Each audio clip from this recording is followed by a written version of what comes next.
আজকে আমরা Rubik's cube solving এর প্রথম স্টেপ শিখব। প্রথমে আমরা সাদাকে প্লাস আকারে নিয়ে আসব। এর জন্য আমাদেরকে প্রথমে কালার সবুজ এবং সাদা একত্র করতে হবে। এরপরে আমরা অন্যান্য কালারগুলোকে সাদার আঙ্গিকে নিয়ে আসব।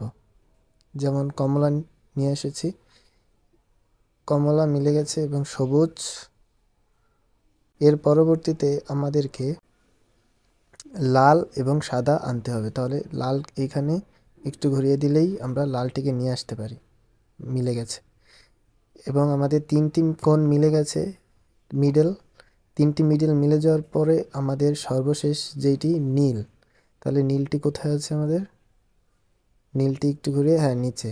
তো একটু ঘুরিয়ে দেওয়ার পরে নীল এসে পড়েছে। এখন আমাদের নীলে নীলে মিলে গেছে, লালে মিলে গেছে। এরপরে